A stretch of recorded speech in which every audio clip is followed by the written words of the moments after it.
Hello, c'est Émilie, je suis épanouisseuse de business et je suis projector. Je suis là pour te guider vers ton expansion. Aujourd'hui, j'avais envie de parler de leadership, mais plutôt en mode interrogatif. Car pour moi, tu vois, il n'y a pas une seule vérité. Et j'avais envie aussi de t'apporter donc ma vision et aussi pour moi comment justement incarner ce leadership. Et l'idée aussi va être de te faire réfléchir. Réfléchir sur ce thème et te poser des questions. Donc tu vas voir, je vais poser des questions au fur et à mesure. Quand je pense à ces mots, avoir du leadership, ce qui me vient spontanément, c'est assumer qui on est, assumer ses choix. Ne pas chercher à plaire, mais parler de sa vérité. Tout en étant aussi ouvert aux autres, ouvert à l'extérieur et ouvert aussi à la vérité des autres. C'est pour moi avoir confiance en soi, confiance en son expertise. C'est être là pour inspirer, guider, donner aussi une impulsion pour passer à l'action. Et tu vois, j'imagine plutôt quelqu'un de charismatique, qui a une aura imposante. Et une personne qui est ambitieuse, qui est aussi leader d'elle-même. Donc quand je dis ça, pour moi, ça veut dire qu'elle sait se diriger. Elle sait s'observer, se voir, se remettre en question pour évoluer et grandir. Et tu vois, tu peux déjà toi-même réfléchir à qu'est-ce qui te vient spontanément pour définir ce terme. Le terme leadership, avoir du leadership. Ça te permettra donc de comprendre ton filtre, ta perception et donc ta réalité. Car finalement, tu vois, pour moi, tu peux avoir un regard soit plutôt positif, soit plutôt négatif sur le leadership, ou ce qu'est être un leader. Et si être un leader, c'était tout simplement être soi? Pourquoi on se prend la tête? Alors qu'en réalité, c'est tout simplement nous. C'est en nous si on désire, si on a envie d'incarner ça. Mais tu peux aussi ne pas avoir envie. Et c'est ok aussi. Si je prends mon exemple, pour moi, j'ai été très vite une leader en fait. Sauf que c'était inconscient. Je le faisais naturellement. Je prenais le lead dans un groupe très naturellement. Alors que je n'avais pas spécialement confiance en moi. Et d'ailleurs, dans mon human design, ce n'est pas une énergie qui est fixe, constante en moi. Il m'arrive donc d'avoir confiance en moi à des moments et parfois non. Mais je faisais confiance à ma direction, à mon intuition. Je ne me posais pas la question est-ce que j'ai confiance en moi ou pas, je le faisais et point. Et tu vois, dans mon design, justement, il me montre que je suis là pour inspirer, pour être un leader. J'ai la ligne 5 en fait en inconscient au niveau de mon profil. Et j'ai aussi la porte 31, la porte de l'influence. Ma croyance est que les personnes autour de moi en fait le sentaient. Et ils se laissaient guider finalement. Ils avaient confiance en moi, en ce que je dégageais. Et je vois aussi clairement mon côté projecteur qui ressort. En tout cas, tu vois, pour moi, il n'y a pas une seule vérité, mais plusieurs vérités et aussi plusieurs types de leaders. Par exemple, pour moi, une mère peut être considérée comme un leader. Mais est-ce qu'on lui donne cette étiquette? Moi, je n'ai pas l'impression. Car oui, être un leader est une étiquette. Mais ça ne veut pas dire que je suis que ça. C'est une partie de moi que je décide d'utiliser ou non. Car certains sont des leaders, mais ils ne l'assument pas forcément.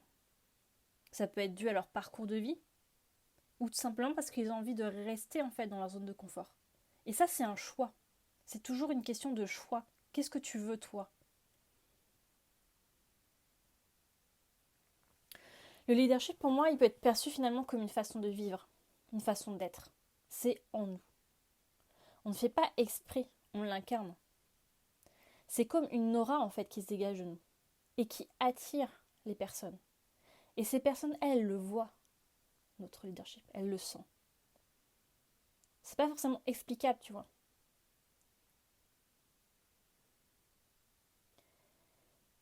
Et je n'ai en réalité rien à faire, rien à prouver en fait. C'est à moi de parler de ma vérité, de parler de ce qui est important pour moi, de parler de mes valeurs, parler aussi de moi à cœur ouvert. Assumer qui on est, oser être soi. Un leader incarné est là pour apporter sa vision, sa vérité, pour faire grandir le monde. Et quand je dis leader incarné, c'est pour moi une personne en fait qui joue vraiment ce rôle. Et il en est conscient. Il sait qu'il est là pour ça. Et il sait que c'est important de dire sa vérité. Bien sûr, tout le monde ne va pas forcément adhérer à tout ce qu'il dit. Et c'est ok. Et au fond, il s'en fout en fait. Enfin, c'est pas son problème. Le message qu'il avait à dire a été dit. Et après, chacun prend ce qu'il veut et entend ce qu'il veut. Chacun voit aussi une opportunité ou non. Il n'est pas là en fait pour qu'on acquiesce ce qu'il dit.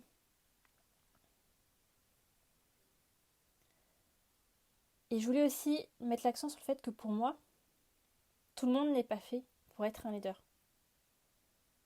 Et pour certains, c'est plus inné que d'autres. Et c'est ok.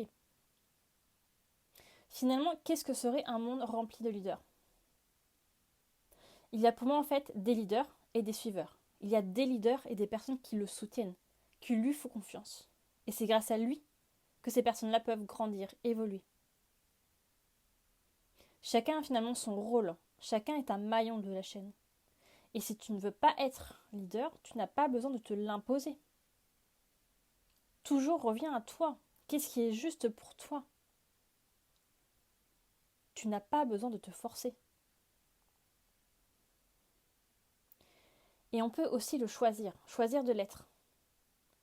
Mais pour moi, il faut être aussi conscient de ce que ça signifie.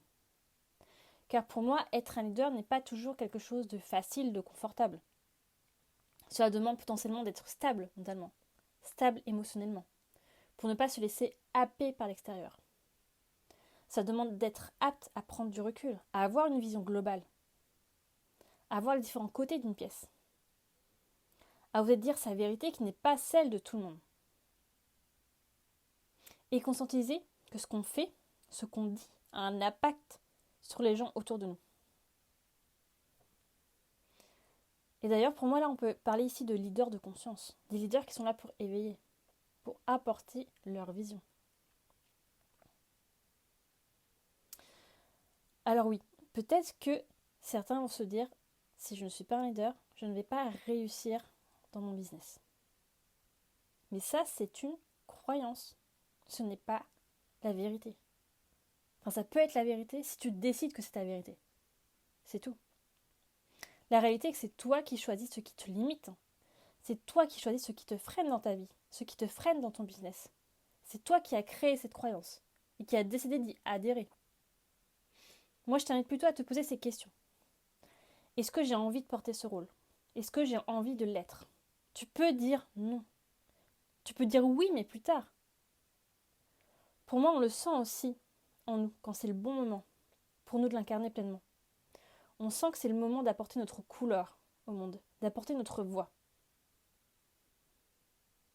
Et tu vois, ça se trouve, tu es déjà perçu comme un leader, mais tu ne t'en rends pas compte, comme j'ai pu l'expérimenter moi. Et honnêtement, il y a 3 ans, tu m'aurais demandé si je voulais être un leader, j'aurais dit non, car j'étais très bien dans ma zone de confort. J'étais dans mon boulot salarié, ça m'allait très bien. Je voulais y rester, mais après j'ai découvert autre chose, qui m'a donné envie d'aller plus loin et de dépasser cette zone de confort. Et j'ai compris que ma vérité était importante, et que j'avais un rôle aussi à jouer. Et c'est d'ailleurs pour ça aussi que j'ai créé ce podcast-là. Ce n'est pas pour rien, c'est aussi pour vous. Je t'invite aussi à te demander, est-ce que tu as besoin d'être un leader pour créer ce que tu désires, pour soutenir ton grand pourquoi ? Et quand je te dis ça, pose-toi vraiment, prends le temps. Prends par exemple un cahier, un crayon et écris ce qui te vient. Pas en mode je fais ça en 30 secondes chrono, car c'est pour moi un vrai sujet.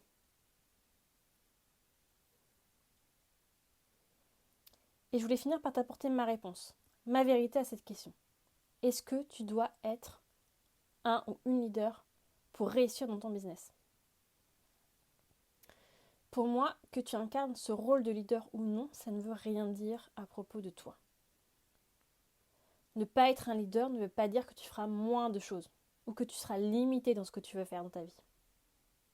Comme je l'ai dit, c'est une façon de vivre, une façon d'être. Tu peux très bien réussir à vendre et avoir un business à succès sans ce leadership. Donc quand je dis un business à succès, on a chacun notre définition d'un business à succès. Mais tu vois ce que je veux dire. Et donc il y a en réalité rien d'obligatoire. Et peut-être que pour toi tu n'as pas de leadership, mais pour d'autres oui. Chacun a finalement sa réalité, sa perception et c'est ok. Toi, tu sais qui tu es au fond de toi. Et tu sais aussi qui tu as envie d'être, qui tu as envie d'incarner. Ce n'est pas les autres qui vont te le dire à ta place. Le plus important, c'est que tu suives ta direction, tes rêves. Et moi, j'ai choisi d'incarner mon leadership. J'ai choisi d'entamer cette route. Et je sais que ça se fera aussi en différentes étapes. Car clairement, mon leadership à 30 ans ne sera pas le même à 40 ou 50 ans. Je n'aurai pas la même expérience, la même expertise.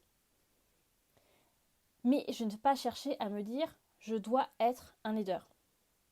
Car pour moi, en fait, c'est assumer qui on est, accepter qui je suis, et c'est apporter ma vérité. Et aussi assumer que je suis là pour inspirer, pour impacter le monde en tant que leader de conscience. Et la base, pour moi, commence par la connaissance de soi. Et là, clairement, je remercie 1000 fois d'avoir rencontré le Human Design. Parce que c'est grâce à lui aussi que je peux me reconnecter à mon leadership, à ma puissance. Parce que lui, il me montre qui je suis au fond de moi. Comment je fonctionne. Mon mode d'emploi, en fait. Mes forces. Et plus tu es toi, plus tu vas naturellement rayonner.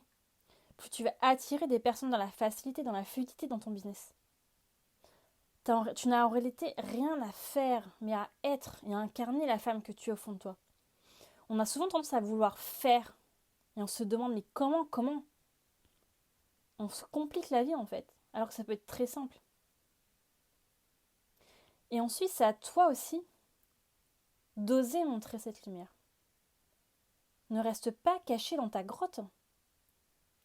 Parce que la réalité, c'est qu'on a tous des enseignements à partager. On a tous une passion, une expertise.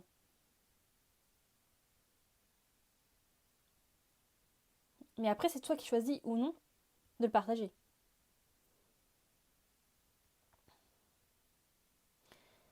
Et tu vois, si tu désires aller sur ce chemin, aller à ta rencontre, moi je suis là aussi pour te guider. Il y a des personnes comme moi qui sont là aussi. Et je serai moi très heureuse de pouvoir t'accompagner dans ton expansion, avec ton entreprise bien sûr. Donc voilà ce que j'ai envie de te partager aujourd'hui. À la base, je sais que je voulais faire un épisode de quelques minutes, mais au final, je me suis fait clairement emporter par ce thème. Mais je le trouve vraiment hyper passionnant. Et tu vois, je pense même qu'il y avait encore plein d'autres choses à dire. Mais en tout cas, c'est ce qui m'est venu pour aujourd'hui, et je pense que c'était ce qui était requis aussi pour vous. Donc voilà, j'espère qu'il t'a plu, et moi je te dis en tout cas à la semaine prochaine.